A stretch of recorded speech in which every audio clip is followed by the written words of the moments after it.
कि विपक्ष के रीजन में रोजगार का अवसर था ही नहीं, नकारात्मक रोजगार अपहरण का था। नमस्कार, मेरा नाम आलोक है। आप देख रहे हैं बिहार के सबसे बड़े YouTube news channel live cities को। जिस तरह से बिहार की राजनीति बदल रही है, विपक्ष लगातार ये आरोप लगा रहा है कि सरकार काम नहीं कर रही है। रोजगार के जो मुद्दे हैं वो दिन प्रतिदिन विपक्ष को कहीं ना कहीं मजबूत करते जा रहे हैं। आज इस मुद्दे को लेकर हम आ चुके हैं माननीय मंत्री श्रम संसाधन विभाग विजय कुमार सिन्हा जी के पास।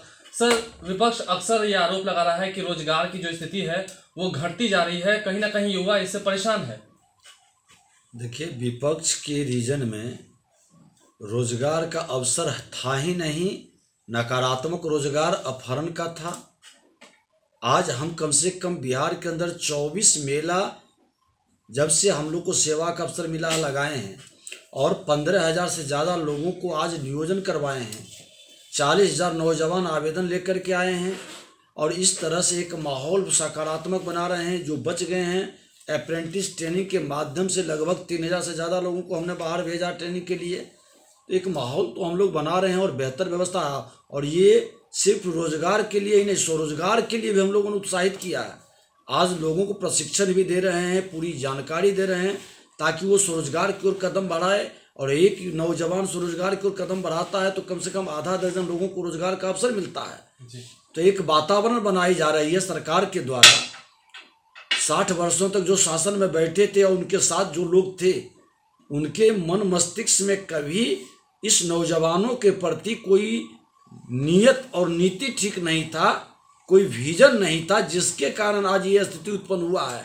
लेकिन ये सरकार नियत और नीति के साथ साथ विजन लेके आया है और उस विजन के कारण ही कौशल विकास जैसा प्रशिक्षण के माध्यम से फ्यूचर में एक अच्छा रोजगार का अवसर मिलने जा रहा है।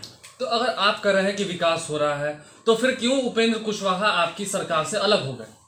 मौसम जब चुनाव का आता है तो ऐसे अवसरवादी लोग हमेशा अपने भविष्य और की तलाश में और अपने महत्वाकांक्षा की पूर्ति में दल छोड़ के भागते हैं। इनकी प्रतिबद्धता कहीं नहीं रहा है। पहले जदयू में भी थे, नेता प्रतिपक्ष थे, वहाँ से भी भागे, बीजेपी में मंत्री रहे, अंतिम आवर में यहाँ से भागे।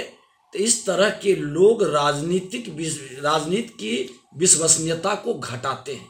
अच्छा, भाजपा के आप बड़े नेता हैं, क्यों ऐसा लग रहा है कि क्या भाजपा से बौखला कर ही गठबंधन के सभी जो दल हैं वो मिल रहे हैं? बौखला करके नहीं, ये भ्रष्टाचारियों की जमात भाजपा के नीति और नीति के कारण भयभीत हैं।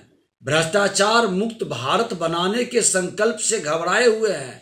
जो इस तरह की अकूत संपत्ति और भ्रष्टाचारियों के द्वारा संरक्षित करने का एकजुट हो करके एक ही नारा है कि किसी तरह से माननीय देश के प्रधानमंत्री नरेंद्र मोदी जी को रोको, क्योंकि सारे गलत काम करने वाले भ्रष्टाचारी एक सिपाही को देख करके जिस तरह से चोर भागता है और एकजुट हो जाता है, वही वातावरण आज देश के अंदर हुआ है। लेकिन लगातार तेजस्वी यादव ये ट्वीट करते हैं कि ज्यादातर जो गुंडे अपराधी तत्व हैं वो आपकी सरकार में ही भरे पड़े हैं। आप देख लें कि जितने भी गुंडे हैं उस किस्में हैं, बलात्कारी किस्में हैं, अपहरण हत्या के लोग किस्में हैं। आप देख लें, सारे लोगों का लिस्ट सामने है। शहाबुद्दीन से लेकर के राजवल्लभ यादव से लेकर के और बहुत सारा लिस्ट है। अरे वो जंगल राज्य में तो यही प्रशिक्षण लोगों को दिया गया। इसी तरह के प्रशिक्षित लोग आज समाज के लिए अभिशाप बन के बैठे हैं। अच्छा, अब भोज पर बात कर लेते हैं। आप लोगों ने भी दही चूड़ा का भोज किया है, आपने भी किया है, केंद्रीय मंत्री अश्विनी चौबे ने भी किया है, सभी लोगों ने किया है। महागठबंधन की तरफ से जो भोज किया गया था कांग्रेस ऑफिस में किया गया है, लेकिन आरजेडी की तरफ से नहीं किया गया। क्या लगता है आपको, कहीं ना कहीं कुछ दिक्कत? वो सब विषय पर हमने भोज नहीं किया। हमने तो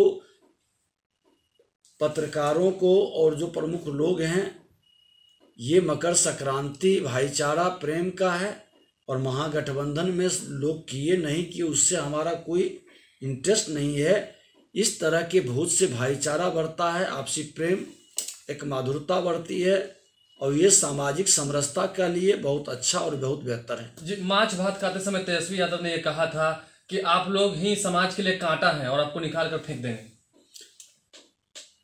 एक भ्रष्टाचारी समाज का सबसे बड़ा बाधक है, कांटा है, समाज का दुश्मन है, और ऐसे भ्रष्टाचारी से मुक्ति समाज के हित में होता है, और समाज इस तरह के भ्रष्टाचारी रूपी कांटा को निश्चित तौर पर उठा के बाहर कर देगा। आपके नजर में कौन है भ्रष्टाचारी? जो भ्रष्टाचार के आरोप में माननीय न्यायालय के द्वारा आरोपित हैं, जेल में बंद हैं और राष्ट्रीय अध्यक्ष बन के बैठे हैं, अब इससे बड़ा प्रमाण क्या चाहिए?